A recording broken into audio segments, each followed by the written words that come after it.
Sean says he likes it when I drop my poems on the ground, so after this, I'm gonna have a mess to clean up.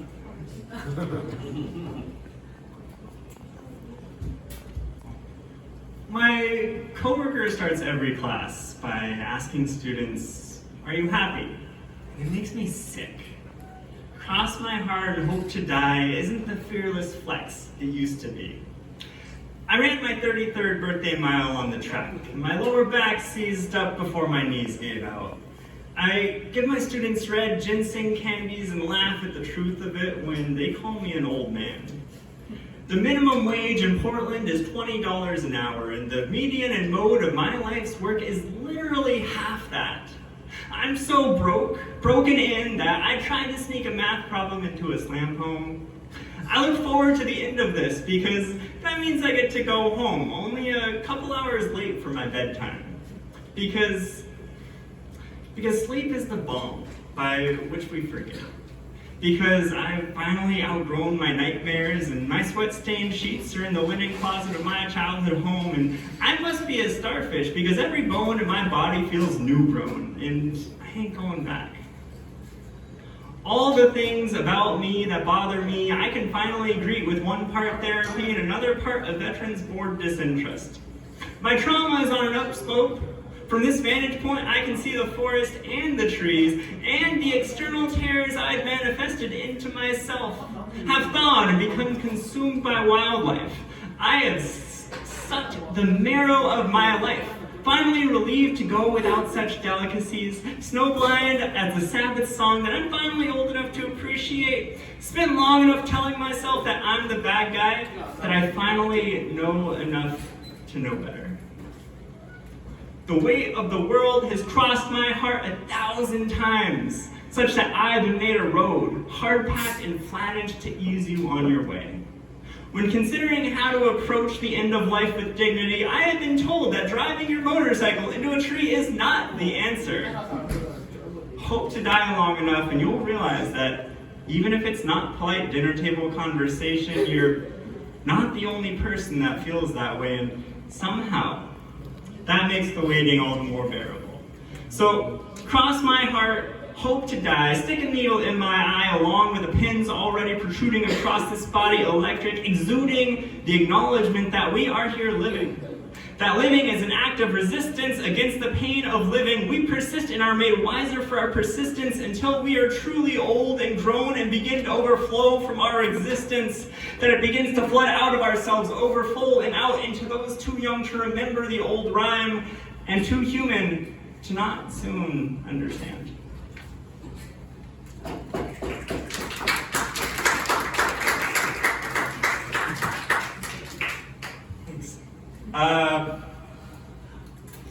This next one, I'm not gonna lie and say it isn't about a particular person.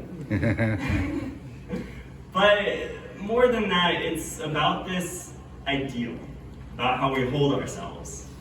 And I hope it's a little bit more constructive than it is otherwise. So, if you get anything from this, don't be a bigot. The Proud Boys ruined polo shirts for the rest of us, but I guess you're into that sort of thing. Sean said not to heckle unless you have something clever to say. So here's a feedback form in verse. Told myself I'd only perform this if I saw bigotry masquerading as comedy. You mistake awkward laughter for praise. I don't know anything about the way you were raised, but I've taught teenagers in purple counties with tall flags flown from Ford F-150s. Been doing that long enough to know that if you see something fucked up, you better fucking say something, or it's gonna get worse. And I hold English teachers to a higher standard. We're not just the default for fucking long-term tourist visas. We teach that words have meaning, that actions have consequences, that young people can be better than us. And not just because you're such a shitty role model. Even though you've already shit the bed, let us not use our own language. The whole fucking reason we're allowed to be here to debase ourselves any further. For someone who brags about having been to over 20 countries, why do you still sound so goddamn American? You actually, physically took the time to spin your set together and said, "This is nice. This isn't out of touch at all. I'm gonna get on stage, and this will bring the people joy. You asked me once what I thought of your set, and I replied nothing. Because I am not quick-witted enough to organize my words into something constructive after watching the truck nuts of international relations spewed into the air, vomited onto the floor of my favorite bar.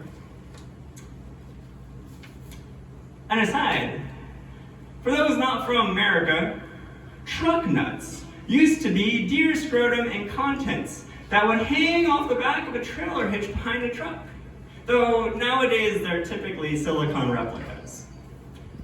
So take your fucking truck nuts into your fucking hands, and instead of saying the things a bigoted asshat would say, consider looking inward. Get to know yourself.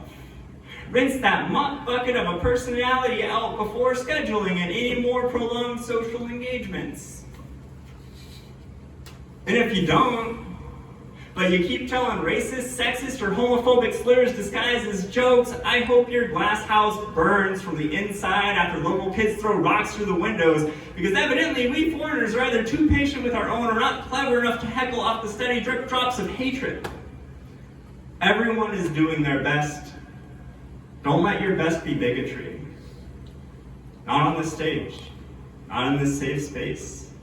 That takes considerable effort to remain a welcoming place, and I am fully aware that I am pushing that line right now. So who am I to judge? I burnt my own glass house down and spun the shards of color into something pretty to look at. My poetry is sleeping outside so that others might know how I've lived and wonder even more how I keep on doing so. All of my poems are self-deprecating, even this one. And still, when you perform, I am only the second most depressing act. They say mockery is a form of flattery, but this is something else. This is me telling you to just do better. This is me coming up on almost 3 minutes of everyone's precious time, and I hope I haven't wasted a moment of it. When you have something creative to say, I'll start caring how you spell your fucking name.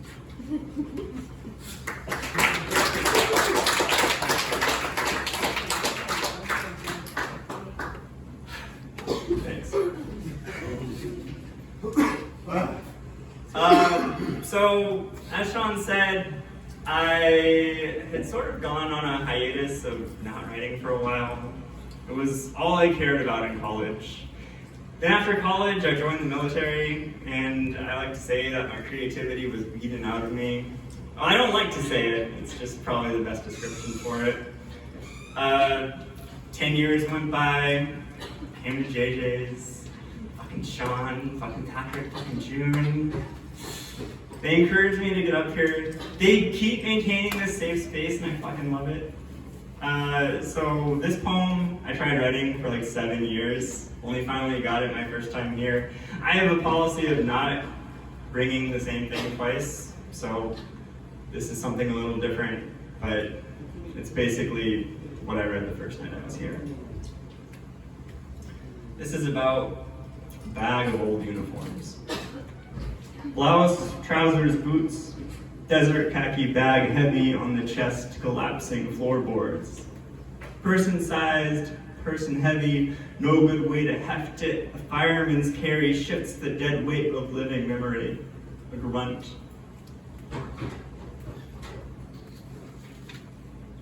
Foldable e-tool the length of a femur. Sandbags the weight of conviction. Last pit I dug, man-sized. Took turns on the bottom of a shelf.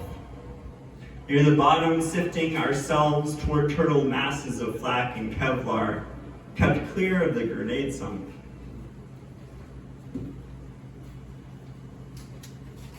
One, knees to chest, on the opposing ledge, unconscious, the quietest of sleep's reprieve, trying not to drown as we spilt out from ourselves, draining into the water sump dug with foresight. Alert, Tabasco eyes, pack instant coffee between lips, gums, powdered creamer, warming calories. Expected to fill our hole, you could always tell where one had been. The vigil of suppressing fire, now an outlying shallow assist in my backyard. Try, fill it, dry logs, kindling, Coleman camp fuel to catch the excavated crater of my past life, the linger. I ask you, out from the shed, just us two, not even the sun, today's 4 a.m. shoulder-mounted peace talks. Advent hours of forced ingress, the fire, a silent alarm, a siren song, a call to action you willingly left. The willful belief in honor, courage, commitment is temporary. But tinnitus is forever. And it's not the ringing, but what the ringing reminds you that you are. The bag remembers. Fist-size holes, the shoulder carry. Handle the frame carefully, careful to keep its contents from spilling out across the lawn before you reach the pit. When you do, unzip the case properly, not caught up on the ribbons or the green and gold fourragé braided from left epaulette to underarm, a side rank you picked up in the desert on the week before Christmas and lost in the wake, ideals and objection, conscientious though it ain't proper. Pull the zip tab open along the kind of journey reserved for body bags and boat rides and other things made better long after too long to be useful for those who desperately needed to be used well. Open. You check one last time for signs of life, almost uncertain with the body at rest before you, and then it passes, and then the grass grows.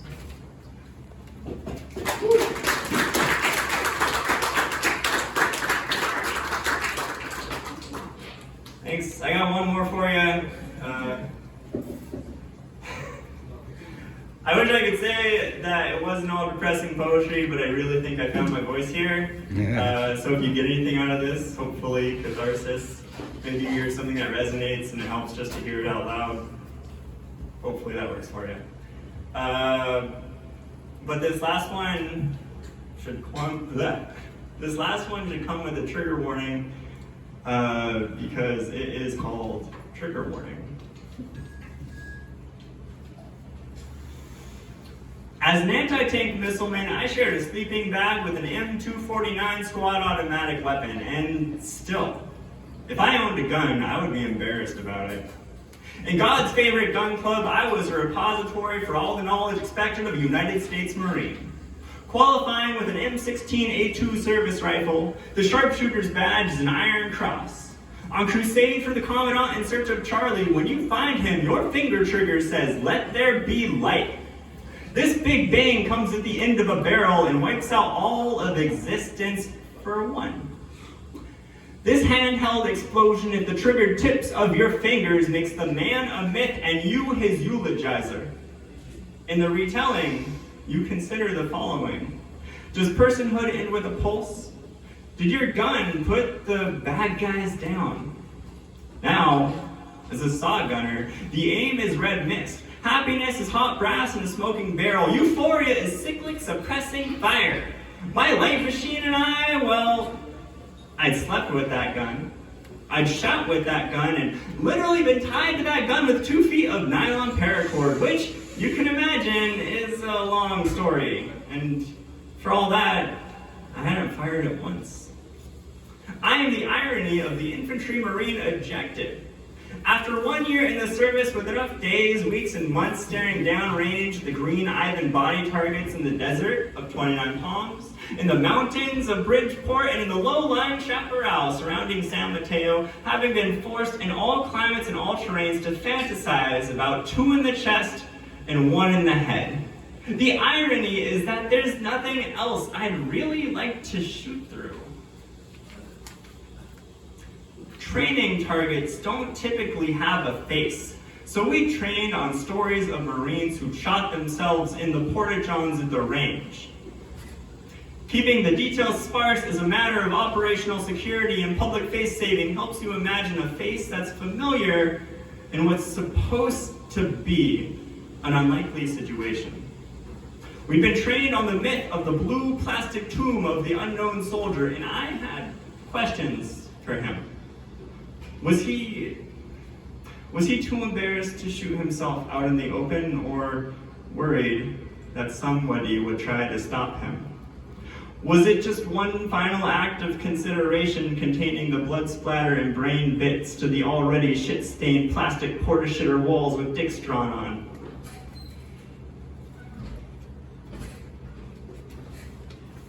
Did he count brass in his pockets like gold coins?